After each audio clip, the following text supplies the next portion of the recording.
What is going on, everybody? Welcome into the 2020 edition of Tech Talk Live with me, Captain Ron, and my co-host, the Rust Belt Mechanic. What's going on, bud? What is happening, everybody? Thanks for tuning in tonight. We are here all chipper and happy, ready to rock and roll on a Sunday evening. Having a good time, having a good weekend. Yeah, Living we life, are having a good loving it. weekend. I didn't have to make dinner tonight, so that's always a plus. I did. That's right. We went Cajun tonight, baby. Went down to the south, made some sweet jambalaya for tonight, some spicy jambalaya. What else we do? Cornbread. Yeah, and then You the rest, can't say it right. I and didn't then say it the right. You got to say cornbread, cornbread, cornbread. and then the rest of the family had fish sticks. Yeah, that's right. They can't handle the rest of the real people food, so they get fish sticks and mac and cheese. Yep. But we're not here to talk about food. We're here to talk about everything in the technician lifestyle, tools, tips, tricks, whatever it might be. So you guys can enjoy the live feed for tonight. And if you guys can't enjoy the live feed, you guys can always check us out on our podcast feed as well. You guys can go over to your favorite podcast player and listen to us. We are actually going to, since this is a new year, we're going to start this as technically season 2. So if you guys want to, whatever. But we're gonna have that, and we got a bunch of stuff planned for this new year coming up. We're gonna have some guests coming on here within the next couple of weeks. I know start of the year, everybody's running down from the holiday season, from Christmas, from New Year's, which, you know, as being a mechanic, and both you and I have both seen Kyle, it's been a rough last couple of weeks. Oh, in the shop at least, dude. The flat rate life has been hellacious going on. We've been trying to scrounge whatever we can while the work is there. We haven't gotten to the point where technicians are sitting around. We never really have gotten to that point, and it's good in the way of the dealership that we work at, and the amount of people and the amount of technicians that we have. That it's not really that bad for us. They keep it very well reined into how many technicians they have compared to all of the work that comes in. I'm very grateful on that one. So you're not sitting there, with one single bay, one car, one thing torn down, and you're just sitting on your toolbox for the week. That would suck. Yeah, But that's needless to say, almost it was shorter. that's almost been my week, considering of what I got sitting in my bay. So yeah, but we'll Yeah. talk.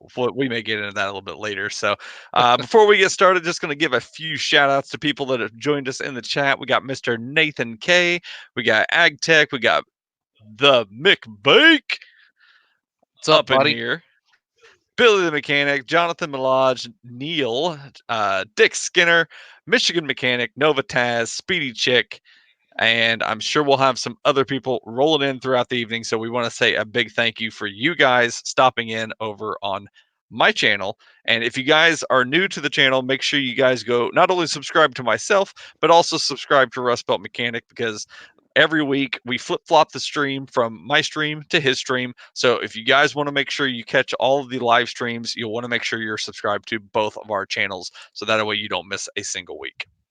Nathan So K kind of asked right here before we jump into thing number one with the dealership that we work at, the trade-in vehicles that come into the dealership, do they just sell them or do we actually get to work on them? That is actually one of the largest things that we actually work on in our shop. I know we do get quite a bit of the warranty work and new vehicles, but our dealership is primarily a used car dealership. So I'd say that is probably 70% or more of the work that we coming in here. yeah, but then again, you also get those little random vehicles that there is no amount of help that's going to help them, and they get put back on the tree line lot, and they're like, get this thing out of here for $500, and we'll 500 call it a bucks, it's deal. yours. Oh yeah. Michigan Mechanic says first time crossing streams isn't gay. That is very true. Yeah. So, all right, Kyle. So, what are we going to talk about this evening? We got a couple of things lined up for you guys. We're going to start off on topic discussion point numero uno, and that is going to be service writers. Everybody has them. It doesn't matter whether you work at a dealership, whether you work at a heavy machinery place. Usually there's some kind of person at the front desk who greets all the customers, talks with them, gets repair orders written, and delegates the work out to all of the technicians. So we've got a whole bunch of stuff that we need to talk about from that one.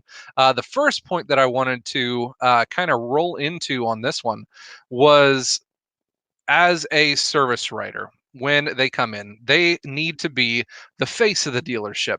They are the one that everybody's seeing. And unfortunately, as the hardest part of their job, they are seeing people on their worst day of their possible ever lives. I mean, wouldn't you Hmm. say that, right? When your car is junk, broken, it won't work, it's raining or it's snowing out, your kids are sick, you got to get to work, and your car doesn't work, these people are not happy. You know what I Yeah, mean? the last thing you want to have to deal with is going to be a broken vehicle, but inevitably, Inheritability. yeah, gonna get those big 5 syllable sentence are those are kind of hard. But yeah, I mean, you don't want to have to deal with it, but you're gonna have to, and having someone up front that's gonna be happy and personable and is going to be, smiling and there to help you as much as they possibly can. That's going to be the person that you guys want to have up there, like he said, being the face of your company or being the face of your service department, I should say. That is true. So you can't really have somebody who's, as some people are showing, they got a dead tooth, they got a lazy eye. I mean, whatever. Your looks are what they are, but as long as they have the personality to at least cover some of that up, it's got to be something that is calming at least of to that point of these people coming into it. Number two importance there, aside from being the face and being the person that they meet most often, so they need to have the appearance, is they need to have the communication skills. The communication skills not only between themselves and the customer, but themselves and, say, the warranty department, them and the parts department, and not to mention the most important part, between themselves and the technicians. How often have you guys had an issue with the communication level between a service writer and a technician? I know even with a really good one, which we have at our dealership, there's been some communication interference, don't you say, Ron? Oh yeah, I mean it's gonna happen. It's gonna happen from time to time. So I mean, communication breakdown happens. I don't want to say all the time, but there are times where one person says something, the other person either doesn't hear it properly or doesn't understand what they're saying, and then something else happens. So you have that miscommunication, and that happens not only in a dealership or not even in an automotive stand or automotive industry, but no matter where you're at working with coworkers, it's going to happen from time to time. But having someone up there that is clear, concise, and can tell you exactly what they need done without there being any second guesses to it is key to having a good service writer. Definitely. Now, the communication aspect, not only between them and the technicians, they need to know how to ask questions of customers. I can't tell you enough times how many times I've seen repair orders written up that are so vague. I need a freaking, what would seem like a Ouija board to find out what these things are actually for. When it comes in and this thing says, customer states noise in front end. Oh, really? Like in the engine, in the suspension, in a tire? Like there's a whole lot to the front half, the front 50% of the car. Oh There's a yeah. whole lot right there. Oh So, yeah. yeah, Yeah, I mean, there's sometimes that we do get like you said, pretty vague descriptions. It's like clunk coming from front end, growl coming from back end. You know, dog or car was just detailed and still smells like dog food. I mean, yeah, we've had that one. So I mean, I like that when the car is doing a thing, the car's doing a thing. Yes, making yes, a bad noise. it won't do stuff. I think Um, one of the best ones that I ever had, a repair order, and I actually have it in my cabinet. I have to remember to take a picture of that one and post it to Instagram. So you guys make sure you go and check out the Instagram this week. I'll make sure to take a picture of that one and get it posted. But it definitely said right there, it said, customer states, remove the devil from the vehicle. Oh yeah, I And we're remember that like, one. wait, what could that be? Well, they are Amish or German Baptists, and they don't believe in anything in the radio. They think whatever comes out of the radio is not righteous at all, and it is part of the devil's work. So they want the devil removed from the vehicle. I don't know if it was something funny or something they actually said to the service writer, but that was an actual repair order written up a couple years back. Yeah, and what was the devil in the vehicle? The radio. Yeah. Yep, gotta love those kind of oddball requests. They are. And when we have these repair orders written up, they just don't get to the detail that they really need to be. If you guys have the chance to talk to your service writers and tell them the importance of having good repair orders all drawn up within these repairs, it is so important, and it's that really is what wastes so much of a technician's time. If I have to get a repair order, comes back here, customer states noise in the front end. Okay, so first off, a technician isn't going to want to jump from A to B to C within the first 5 minutes. I'm going to go and test drive the vehicle. You go right there and you go and try to test drive it. If you hear something obvious, then okay, cool, you found it. But 90% of the time, these cars are coming in for one request out of three things that are wrong in that vehicle. It's just, who knows what you might be looking for. They might have three different things that are wrong, but no, I knew it was making that one. I knew it was making that one, but it's making this new noise now. So you got to figure out what it is, and that's such a pain in the butt. Going back and forth, going up and grabbing the service writer, or they say, okay, well, the person's right here. Let's go and talk to the people right there. So my favorite's always the one where they're like they want something diagnosed, and it's such a small, minor, unimportant issue, but then they've got like bald tires and 5,000 dude, miles over an oil change and all this other yeah. stuff. But they're like, my seat squeaks when I move it back. So something like that. Those are the orders that get me. I mean, we're kind of going in the realm of griping about customers, but that's I mean, it is what it is. Everyday Fleet Tech in the house. What's up, buddy? Glad to see you dropping in here tonight. Yeah, anyways, we were talking about service writers, repair orders, and the importance that it is to a technician's job. We were been talking about the technicians and the communication between the service writers and the techs and the repair orders being written up with. Now, what about the communication between the service writer and we'll say, whoever it is that's their cars in here, the customer? We see the breakdown in communication there very badly, especially on the points where the service writers don't understand the industry or understand what is exactly going wrong with the vehicle. I can't tell you enough times. We'll throw this one into another story where they send a ticket back, an electrical problem. We'll say something is failed and all the wipers are going off left and right. It's going bananas, and they're trying to figure out what it is. Now, in Chrysler world, everybody knows all these lights are on, wipers are going. It's got a loss of communication in the bus system on the interior bus. So we go back and we find out, okay, it's got a bus system issue.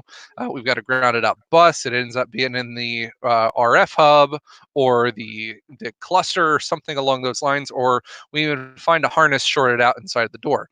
So I write all this out, and trust me, within Chrysler's world, you absolutely have to document everything to a T and almost have to write a novel out for everything. Yeah. Now, if you want to be a Chrysler mechanic, you got to be a good storyteller. Oh, yeah. Yeah, you're telling me.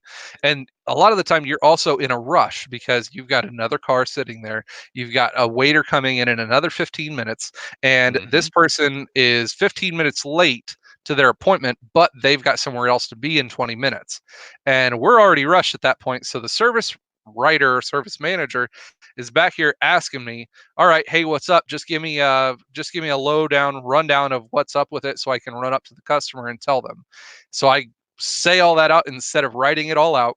I go up there and I listen to the service writer. And it's like playing a bad game of drunk telephone.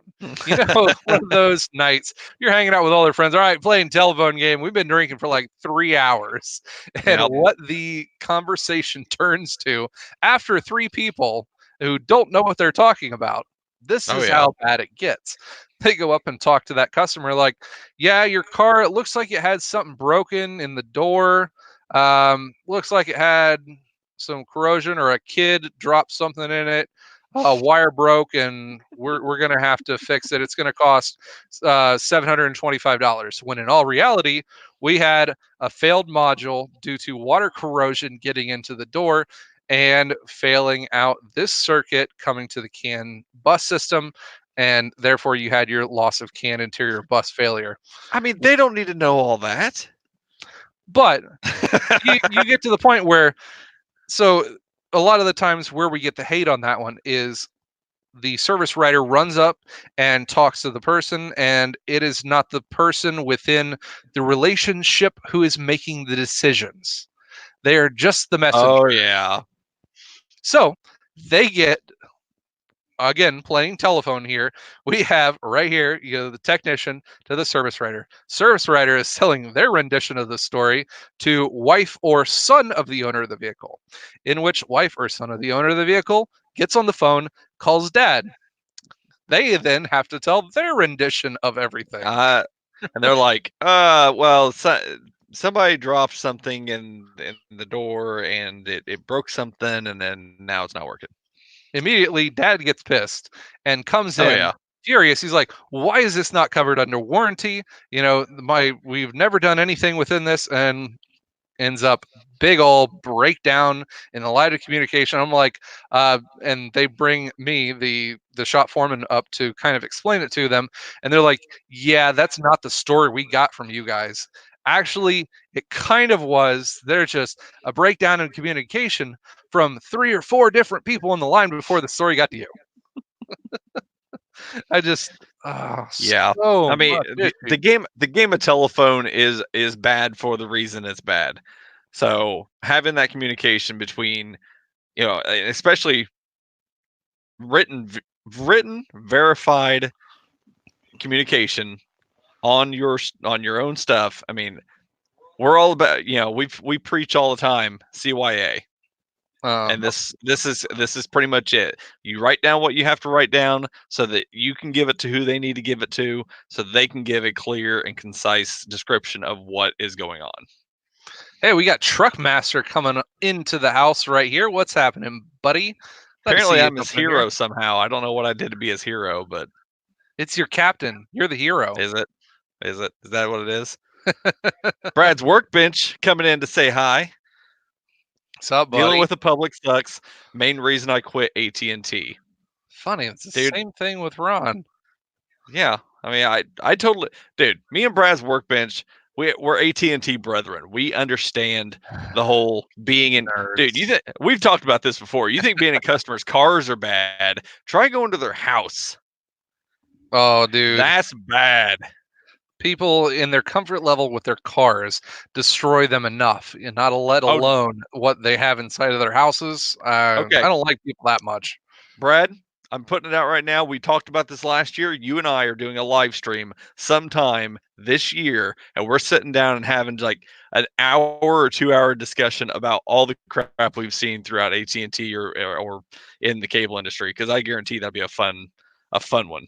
I'm just saying right now. Nasty times coming through. Oh, yeah. I can see it now. Yeah, that's bad. So then let's get into like the third and final, I guess, miscommunication or step issues that we have with a lot of our service writers. So we have the issues between us and the service writers not getting their stories straight between us and the customers. And let's go on to now the service writers needing to do their job getting back with us. So they take this story, they give it to the customer. The customer decides, oh, I think I know what they're talking about. Yeah, let's go ahead and have that fixed. Now, whether there was a loss of communication and they got the quote right from us in the first place, hopefully they did, they give us an okay. Normally, in normal situations, at that point, a service writer is supposed to take the repair order back to parts and get the parts or whatever is quoted on that sheet on order. They also need to let the technician know that, hey, this job was okayed and it's going to be done in this time frame, whether they're leaving the car there, whether they're taking it with them, or whatever the time frame is going to be at that point, so we can either plan for it or get the car back together to get it back to the customer. How many times over the last, say, couple months have you had an issue with the service writer coming back all in a rush state, like, hey, why isn't this thing back together? They're coming to get it. I'm like, well, somebody didn't fill me in on that information anytime. Boy, this sounds like a weekly occurrence in just specifically in our dealership. I mean, for the Yeah. most part, I'll give it to Alex. He is really good about doing that, but or about communicating and making sure we know that stuff's being ordered, stuff's being taken care of. But there's sometimes the ball gets dropped, and it's like, hey, this part's in, we already have it in, it's been in, and we need to have it done now. Yep. They don't come back out and they don't tell the technician. So either in that situation to where the parts were on another order and they're going to be taking the vehicle with them. So we had to put the vehicle back together. So you're losing, half hour, 40 minutes of time. Depends on how much you had taken apart to do the diagnostics. Because obviously if they're going to do it right then you don't want to have to take it all back apart. So I didn't throw it all back together then. Mm-hmm. Or the fact that they are going to be waiting on it and I'm just sitting there like waiting on an okay, waiting on an okay.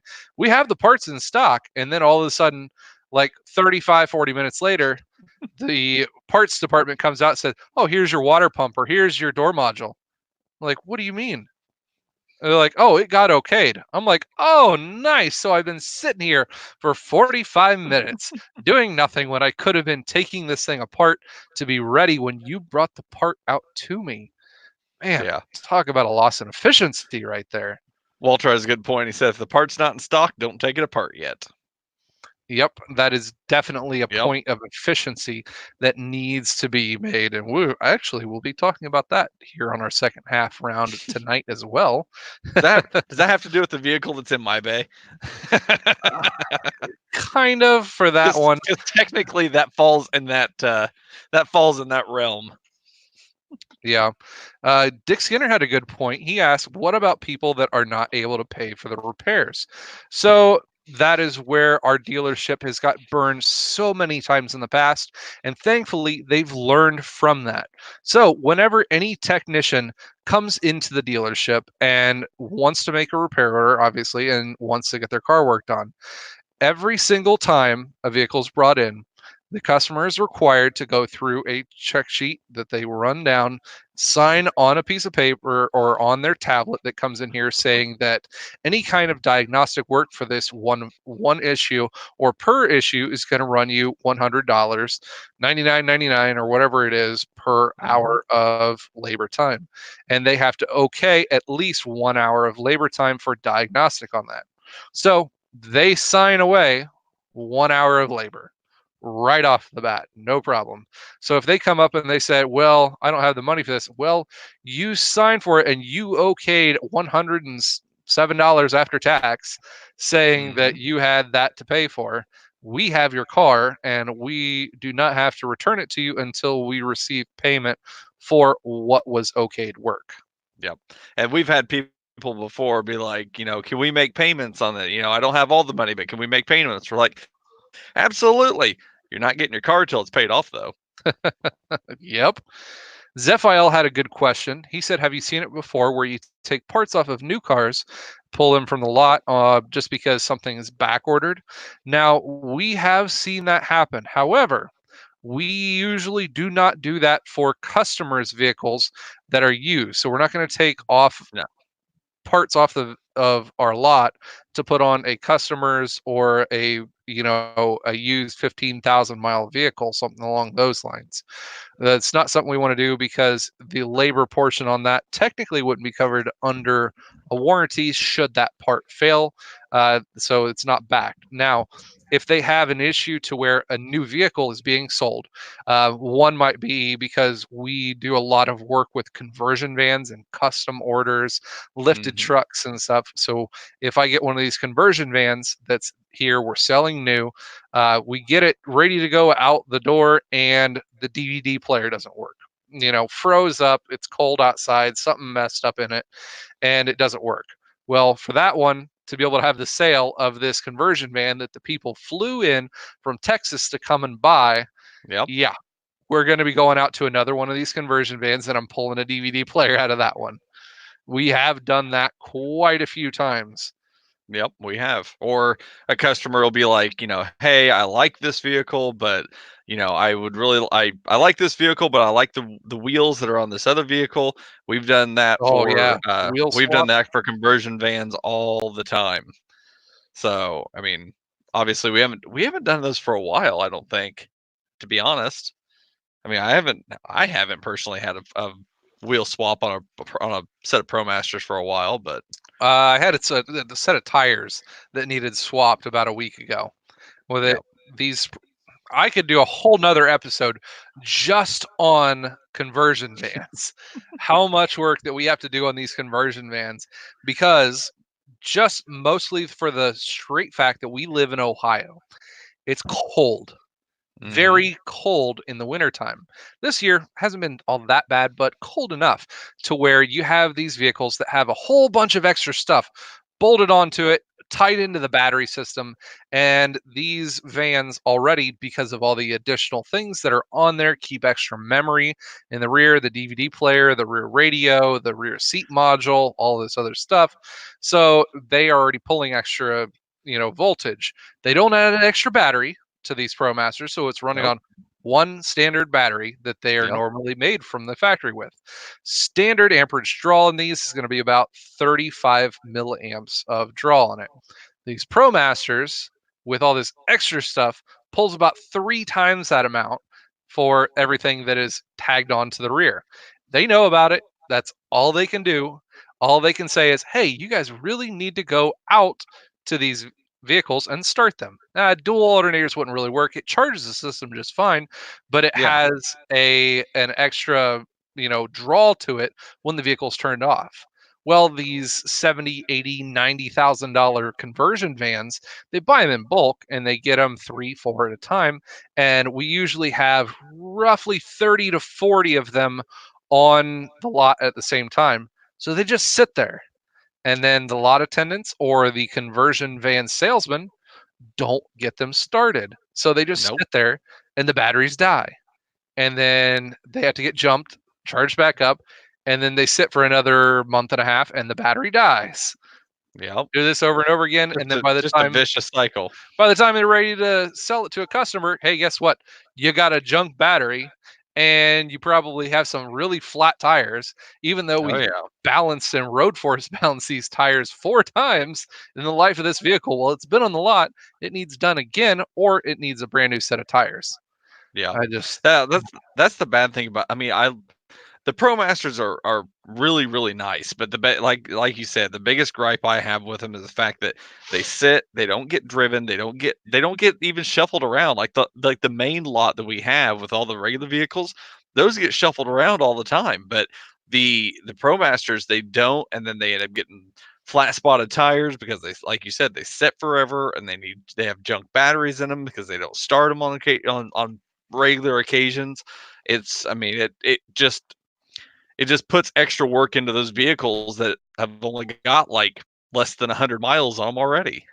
oh, I know. And like I said, I could get into talking about these forever, and they just do not understand. The salesmen are there for a quick sale. That's all they're in for. And every single time we go up and we tell the new car and the new conversion men salesman, hey, you guys really need to start these things and get them done. But they're just like, nah, I don't think we will. So they just want to pay us $125 every single time the van needs looked at or somebody wants to look at it because it's got a dead battery and it needs road Mhm. force balance, the set of tires. I mean, I guess we'll take the work, but boy, you guys are throwing a lot of money away. I agree. I mean, it is crazy how much money they end up spending just for us to maintain these vehicles that are on the lot. I mean, it's just Baker says ProMasters suck, dude. You get into flat rate, ProMasters don't suck. They do not suck at all. Give me That give me all the ProMasters. I'll be okay with that. it's just like somebody else earlier was talking about a 400,000 mile PT Cruiser. Do you know how many people Mhm. hate seeing the word PT Cruiser coming over on a repair order? I just hear horror stories and like Rancha, he's like, no, not at all. I say, yes, please. Give me the next 15 that you have because I've worked on those so many times when I started in this industry that I could do just about anything on those cars within 4 hours. I had it down where I could do timing belt, water pump, the whole front cover, replace the rear part of the back cover with the updated Mhm. versions of it, new tensioner, new crank seal, everything, all within like 3.5 hours. Yeah. I had that down. And these people are like, man, there's no work, there's no room in these. I would never want to work on those. Speedy Chick knows. She's like, that's gravy, She's like baby. gravy. Speaking of gravy work, JRC 54 is in here. That's the gravy train coming on. Yeah. Toot, toot. Yeah. Woot, toot, toot. Oh man. Well, while we have all three of us in here technically, and we are at the halfway point at it, if you guys haven't made sure you do so, you guys know that me, Rust Belt, and JRC all are part of the Toolheads Crate system. $35.99 a month gets you a Toolheads Crate sent directly to your house, filled with all kinds of awesome goodies. Rust Belt, just put it in the link in the description or link in the chat right there. We'll put one in the description below this video as well. But make sure you guys go check out Toolheads Crate. It's a new year. We got some really cool stuff coming along. This month's Golden Wrench Actually, winner prize is what was it? I forget. I put it so on the website th- and I fully this forgot. week we're actually gonna have a double winner because last month's Golden Wrench winner didn't come forward. So we're Nope. gonna have a double winner this month. So we're gonna be given the prize from last month. We're not just gonna hold it and Ron's not gonna put it in his toolbox or anything. It's already in my toolbox. What are you I talking know it's about? sitting there ready to go. But we've got a Milwaukee 1/4 inch Surge bit driver, which is going out. That was the winner from this last month. And then the winner from this month is getting a couple of really cool things from SP Tools. A really nice set of wire crimpers that is the multi-jaw where you can swap it out between all the different jaws for the crimping styles that you need, as well as a really nice pair of wire strippers and a couple other goodies to go along with it as well. Speedy Check says she hasn't got hers yet. Oh, hers was a one of the things from this last month going up to the Northeast. Oh, gotcha. What's up, Ivan? What's up, Ivan? So, like I said, if you guys haven't made sure you check it out, www.toolheadscrate, that's toolheads with a Z.com, $35.99 a month. Get you some awesome swag and tools and miscellaneous products to your house. Yeah, buddy. Bum. All right. Oh, that sucks. She said it got mailed to her. Womp womp. All right. So, on to the last half of the episode. What are we going to talk about for the last half, Kyle? For half number 2, we are going to be talking about a system that is a little bit on the touchy side. We're going to be talking about, shh, don't say it too loud, flat rate. No, nobody say that. That's the evil What? word. Flat rate. McBacon's just got triggered. He's like, I don't know what, huh? No flat rate. Yep, flat rate. That's what's happening. So we're going to be talking about that. I also want to talk about a couple of other pay system styles. It's going to be kind of leading into a video series that I'm going to be doing over the next couple of weeks, and it's going to be one of the biggest video series that I will have ever done, because I'm wanting to do as much as we possibly can with this one. I'm wanting to gather a database of information from people across the country using using all of the subscribers that we have, both the my channel, yours, and whoever else that we can get to.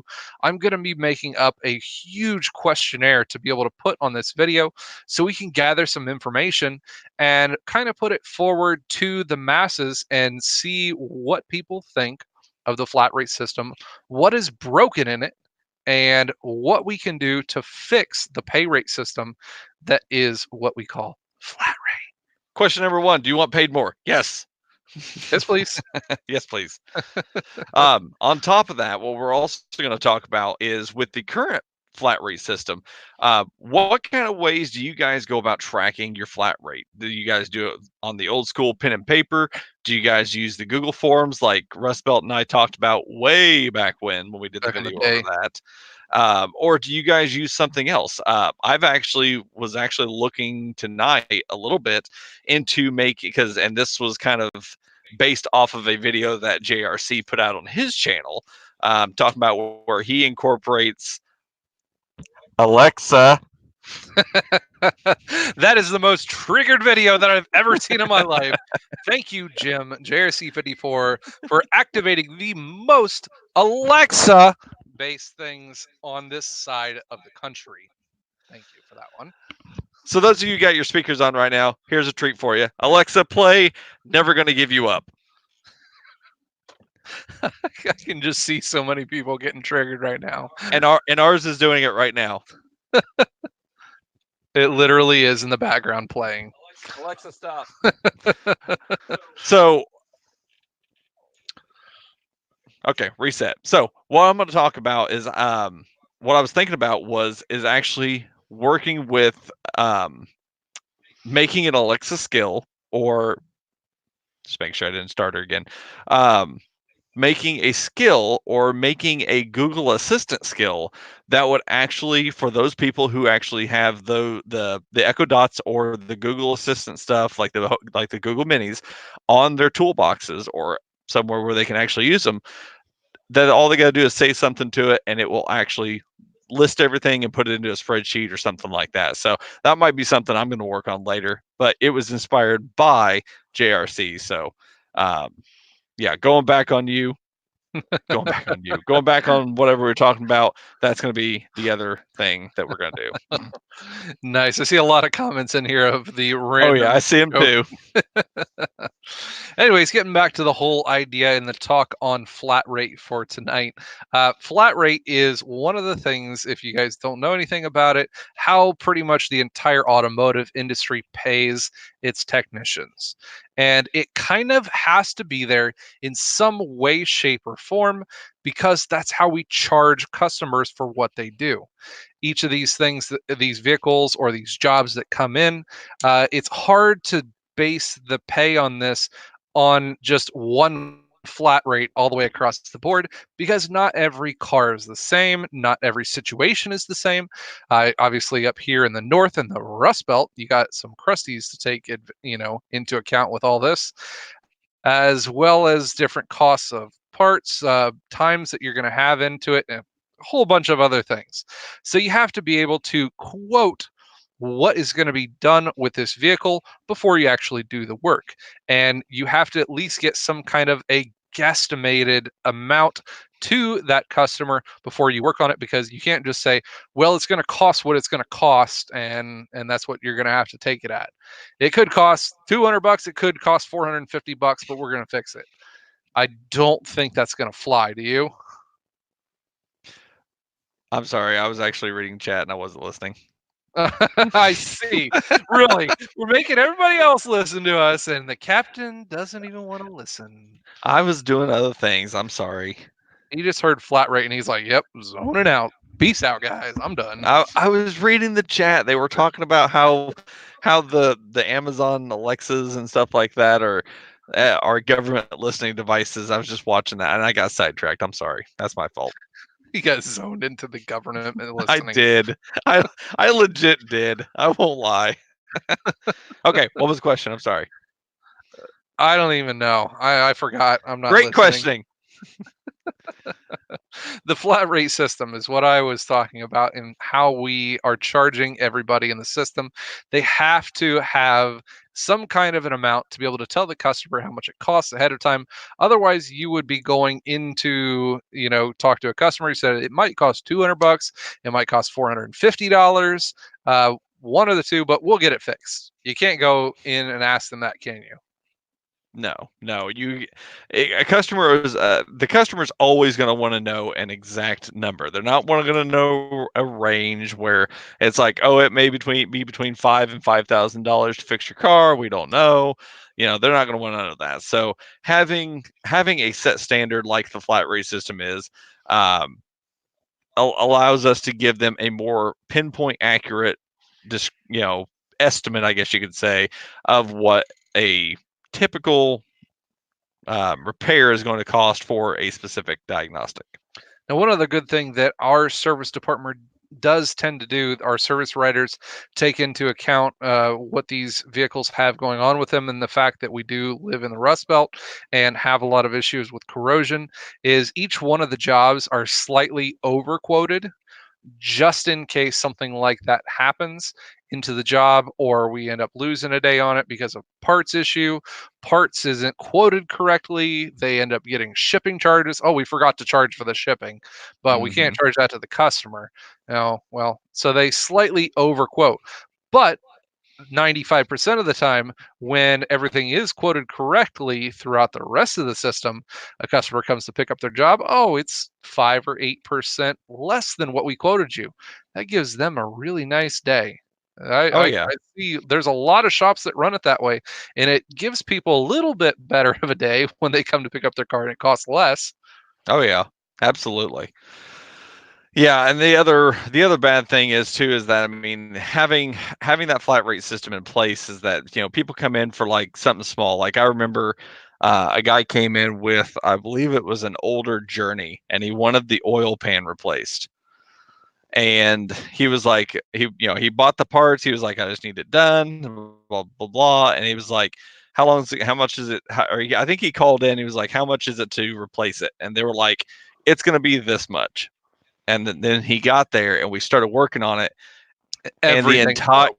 the entire front end suspension was just a nothing but, like, the nuts for the CV axles were pointed, Yep, there like was no nuts. a literal cone, like almost like this pop bottle right here.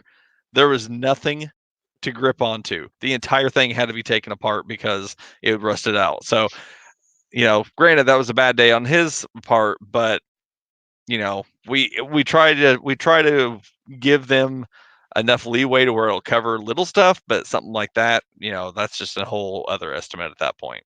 hmm So, anyways, that's how the customers have to pay for the cars. So that's pretty much the easiest way that the service writer or the management team or whatever can figure on paying the technicians. The customer paid this many hours of labor. This is how many hours of labor that we pay to the technician per that job. Not taking into account anything of, okay, this was harder labor than amount of time to be able to do this job, which, I think there should be a different, pay rate for per certain kind of jobs personally on Hmm. that one.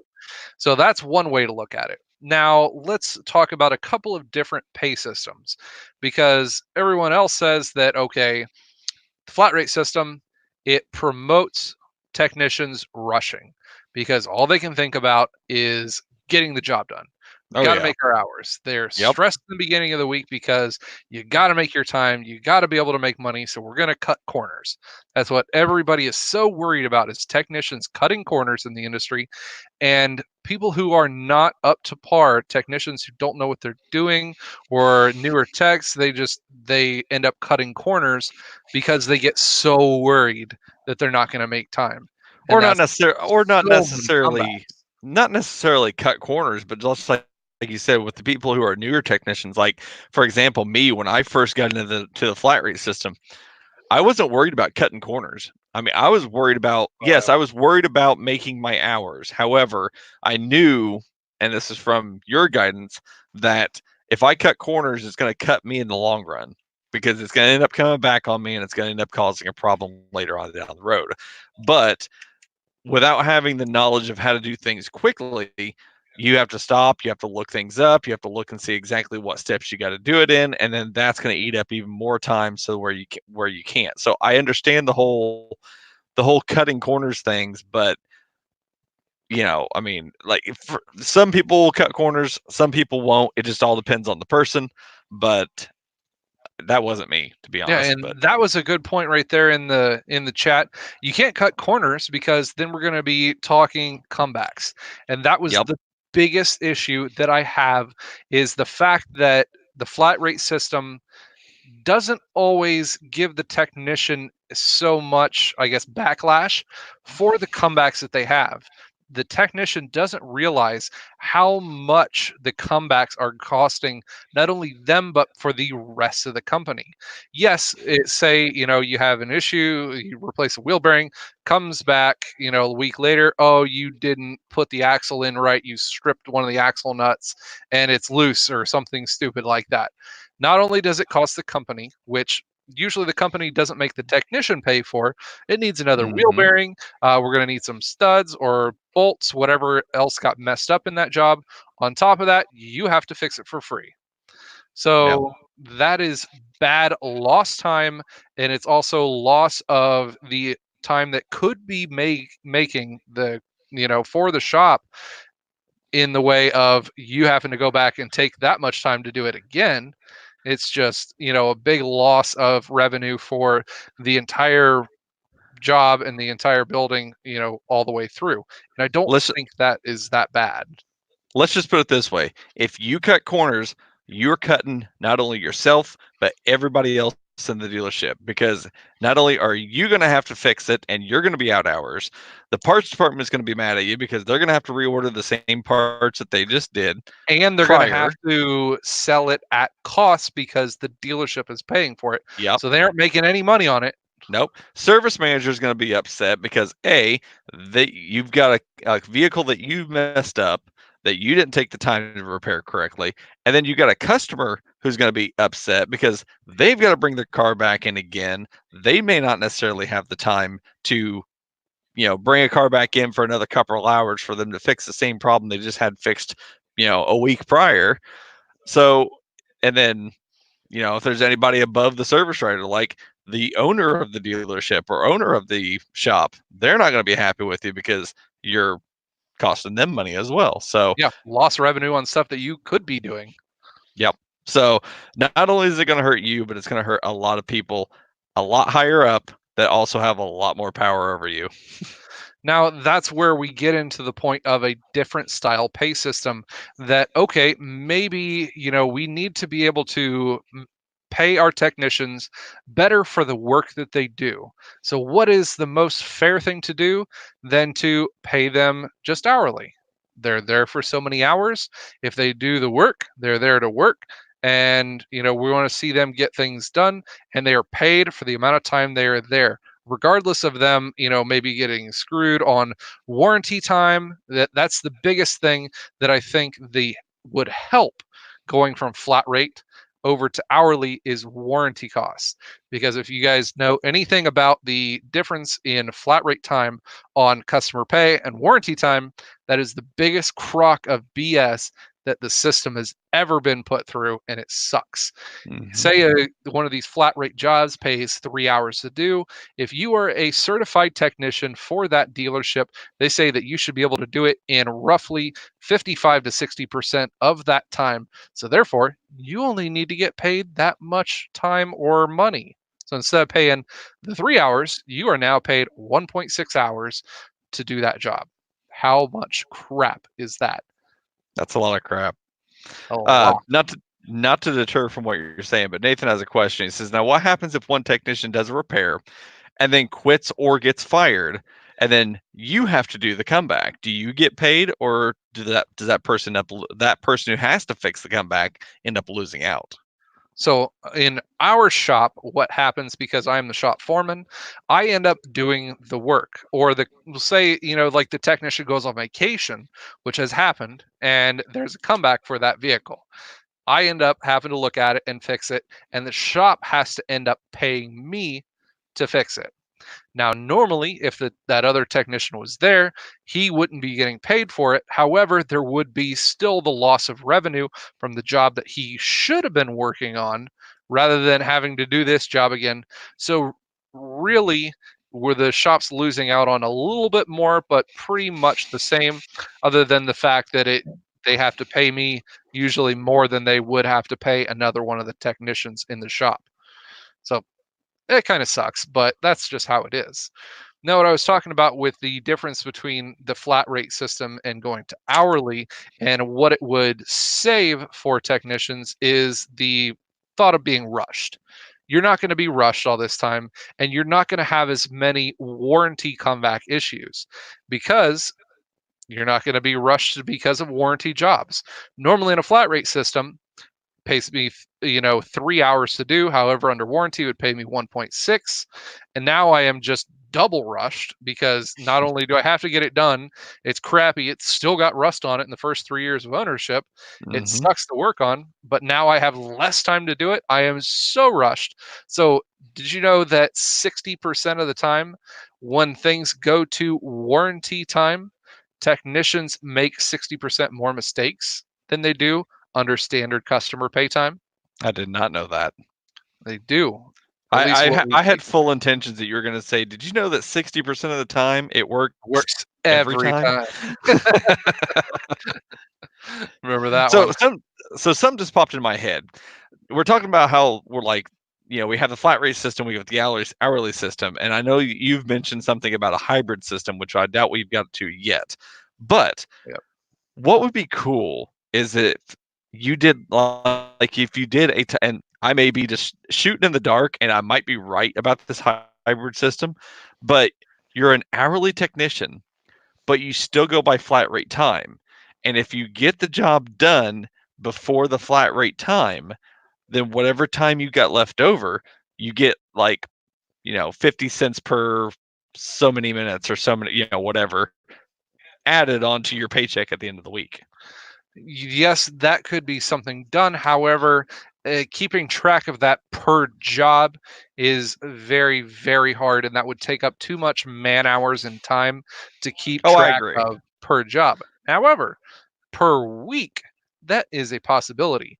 Now, that's where we're getting into a third possibility in a hybrid pay system. And I am doing a lot of research on this one, and there's a couple of hybrid pay systems that really stand out to me. Something to where it is paid hourly. However, you do get paid per your efficiency. You get paid extra commissions, bonuses, whatever you may want to call it. Hmm. So, hourly pay, you're obviously going to get paid a little bit more than on the hour than what flat rate guys pay because you don't have the possibility of working 60 plus hours in a 40-hour their work week. So, Right. you've got to give them some incentive that, okay, no, you're going to be making a little bit more per hour. So you have that.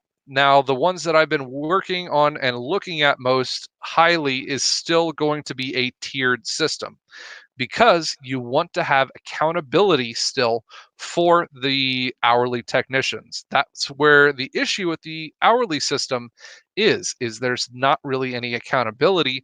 Whereas if you have comebacks, yes, you're going to have to fix it, but you know what? You're still getting paid hourly. You're still Yep. going to get paid to do it, right? Yep. Exactly.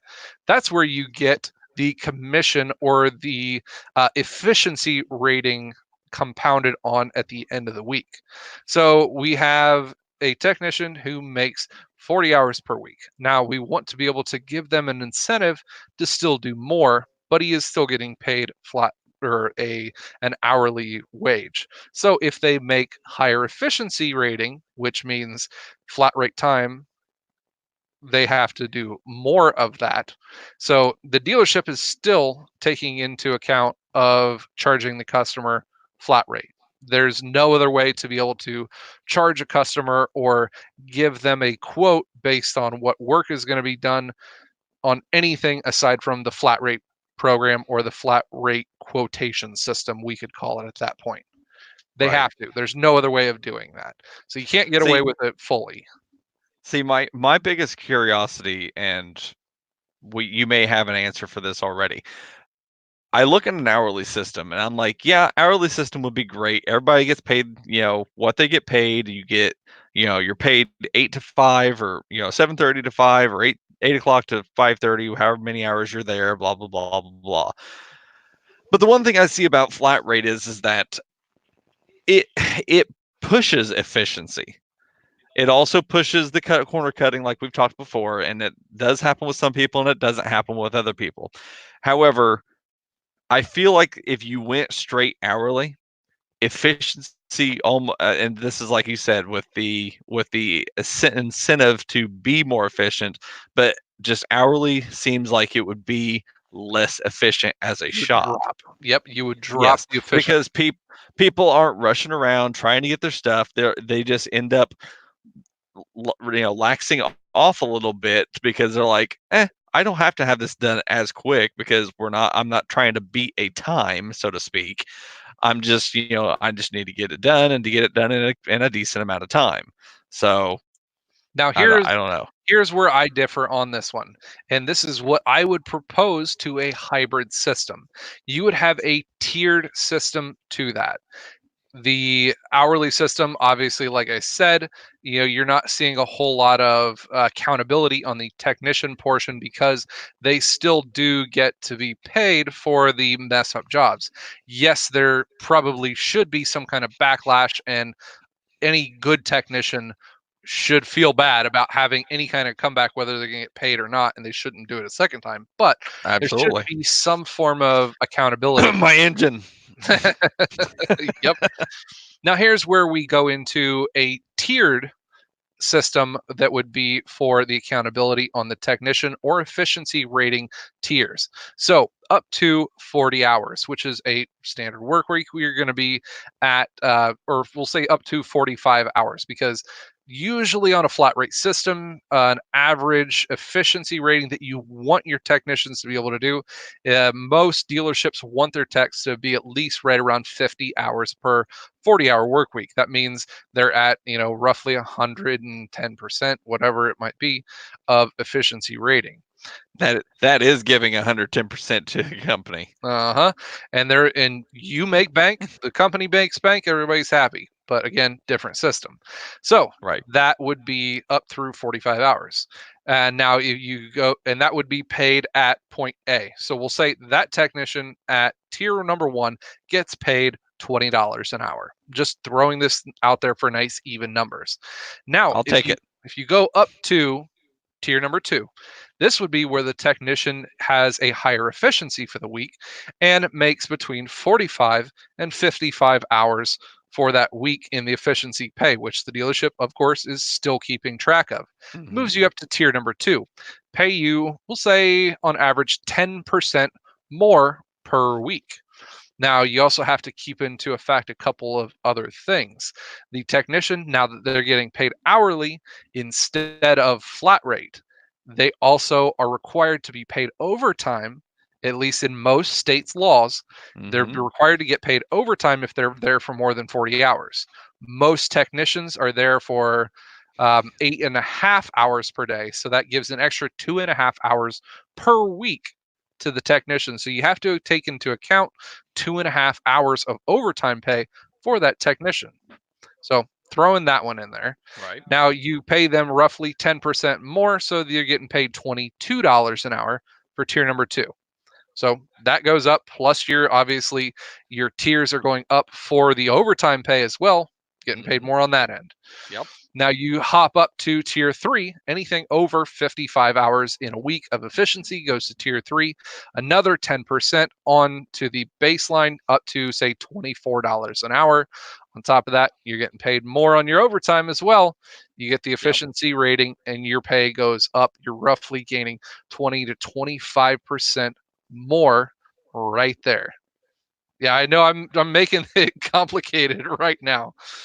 Now, this is where the accountability portion comes in because our shop and quite a few other ones that I know of have issues with comebacks. You want to give accountability to the technicians.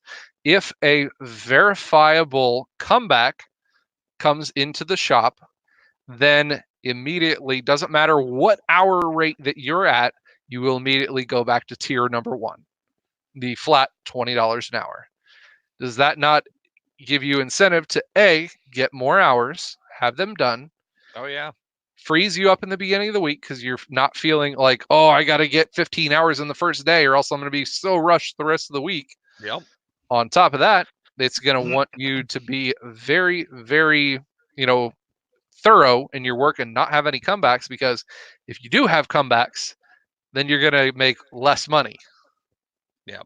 It is a happy balance between the whole flat rate rushing to get stuff done so that you can get enough hours for the week, but also the accountability and time that you're going to be having for the hourly system. So you're not worried about, you're guaranteed your hours for the week. You're guaranteed your 40 hours or 42 and a half hours or however many hours you've got. But it does give you that incentive to turn more vehicles and turn more orders without having to cut those corners, quote unquote, or worry about anything. So this is just from my viewpoint, coming from a flat rate technician who has not worked hourly, and this is just my thoughts towards that. And I can see everyday fleet tech screaming into his Oh keyboard yeah. Oh right yeah. here, right here. So I'm sure that he's going to have quite a big rebuttal to that, and we'll say, if he had If I hair on had that hair, I'd bald be head. pulling it out. I am very excited to be able to see so much enthusiasm from people on this one. Now, save all of that pent up aggression towards the flat rate or hourly system because, like I said, if you guys weren't here in the early part of the stream, I'm going to be doing a video series with a questionnaire coming up this week. So make sure you pay attention to that one. Each person that watches the video, there's going to be a link to a questionnaire that I really want people to be able to fill out for both there's going to be questions like, what kind of industry do you work in? Are you working in the automotive, diesel, heavy duty, agricultural, uh, aero, if you're working on any kind of airplanes or anything like that. So I want to see, first off, you have to, say what kind of work you're doing, and then what kind of wages that you are making, whether you're working flat rate, hourly, hybrid system, your opinion on each of them, and each section of that, what do you see as a failure point to that? And I want to get people's opinions on not only do they like the flat rate system, what they think it could be fixed with. So I want to see, and the other way around too, if they work hourly, what they like about it and what could be done to improve their system on top of that. So I think that this is going to be a really good one, and I want to see a lot of input because I really want to be able to make a huge series on this and maybe bring some more light onto the subject of this type of pay. I know one of the biggest things that I'm kind of doing this off of is because of the videos that I did with the UAW. That was another touchy video that I did. That's, You know, that seems like forever ago. right? It almost seems like it was. One of the biggest things that was commented in that video, that if you guys are here in this industry and you're having this much issue, then why don't you get a UAW to stand behind you? I said, well, we don't really like the idea of it because the cost of coming to a dealership or a shop would be 30% more. But that's where I want to be able to see what we can do to fix this, maybe if on our own, or if having some kind of a UAW or something standing behind us would actually help. That might be something that we look into also. So yes, I am going to be putting on my channel. It's going to be a video Unions. that's coming out this week. I know it sounds as bad as it really says, but that's the one point that I want to be able to get to, the point of having that conversation with everybody across all the board and bring light to it, so maybe we don't have to bring unions into it. We get Please people no. talking. We get people talking and maybe even come out with some kind of regulatory, ideas that we could put forward to, as much as I hate to say it, political figures. Because I don't see any of this changing without either a massive union or some kind of government regulation hopping in. And I'm before here. that would ever happen, I want to see a better plan come forward. I'm here to make tools great again. I make tools fit in my hands. Zephyl, that is where my opinion is also. They take a lot of money and they don't do a lot of work for it, but that's why I I said, 100% agree with that. mhm, I I've had wait, that could be a whole nother video on my part on my channel too. Is just the fact about how unions have burned me in the well. Granted, I've only been a part of one union, but the one union that I was a part of burned me, and I just no more. I don't. I don't so want. just I don't looking really care forward then, anymore. if we're looking to change the system at this, and I know 32 people here in a live stream is not going to be, a wave of change coming to the automotive field, but if we Nope, can get the correct not on my channel. talk, if we can get the correct amount of talk coming through to everybody and we get some kind of agreement between everybody, then I want to see what the ideas that people have for fixing this. And I want us to come to some kind of agreement or find some kind of middle ground on finding something that actually works. So that's why I want to gather information. You can see all of this information across Business Week or whatever it might be. Like 67% of technicians are paid flat rate. 35% of those don't agree with it. All right, well, they don't That's like it, that's a pretty so low number. I know that. I'm just throwing out stuff. But I want to see what people think is the failure point of it, and maybe even in what region. I'll ask people, where they work at relative, states or in another state or whatever it might be, or even people overseas, how they get paid, if it looks better than what we do. I'm Let's curious see. of I'm curious of how the manufacturers like Ford, Chevy, Chrysler, all them, how they would look at the flat rate system if a majority of the flat rate technicians had their pay scale changed. Like, because we have things set like you have so much time to do this. Would they change their flat rate system even more because of these changes? See, that's another whole point to bring up to this one is that system as well as how you charge customers. Would that system have to change if we totally leave the flat rate system behind? Could Mhm. you tell just customers like, well, your car is going to be in here. We're going to give it on average, 3 to 5 hours on this one. Whatever the clock time is for your specific vehicle is how much you're going to get charged. At that point, then there's going to be cause for a huge, I guess, fight between shops and dealerships. They're like, well, if you're getting charged per the amount of time that uh, you're getting charged for the amount of time that your car is here, we have the fastest technicians on this side of the state, so you're going to get charged less. Everyday Fleet Tech says he's going home and he's making a rebuttal video against this already. I hope so. I really, really want to see it. I'm not saying that my ideas are right in any way, shape, or form. I'm just want to get ideas out there, and I want to see what everyone says about this one. I think it's going to be awesome to hear especially what Everyday Fleet Tech has to say about this one. You I'm know, excited. you know what I'm going to do from now on. If we do this live stream and we talk about something that we know is going to trigger Everyday Fleet Tech, I'm going to get a salt shaker and I'm going to put a little pedestal down here and we're just going to set it right here, just so he's right there with us, because the master of salt himself. That's good. If my ideas are wrong, I really want to see why they're wrong and why they'll fail. Because, like I said, I am just coming from a flat rate background. I have not worked an hourly system in years and years and years. And I'm also going off of the, I guess, how to say this one, how well my shop period works, in and of itself. You How have a the shop guys work. period? Yeah, you know what I say? How the our shop work in and of itself.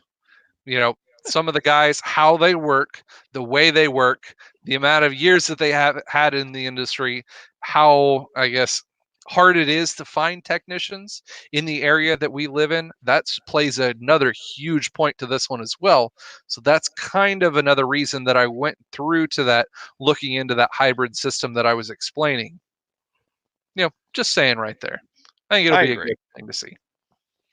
Now, I know we're running about 10 minutes over, so I'm not going to belabor this point too much longer. But if you guys want to comment in chat or comment down in the description or in the comments below, we've always talked about how since most of us are on flat rate, his eyes switching. I know how most of us are on flat rate right now. What are some things that you guys would like to see in, for those of you guys who are into technology for that matter, um, you would like to see incorporated into keeping track of said time? Um, like for us, for example, we at one point for our dealership, we were doing a beta test of a YTech system that would actually help keep track of our. Yeah, I know it was stupid. It crashed and Um, burned so badly. Oh, it did. And that's one of those. Well, that one in particular, that's one of those things. Like everybody has to adopt it, or no, or it's not going to work at all. And half the people didn't want to do it, so it is what it is. But I mean, what would you guys like to see to help keep track of your own hours, your own flat rate jobs, and stuff like that? Like I said before, we Speedy checks like Y Advisor.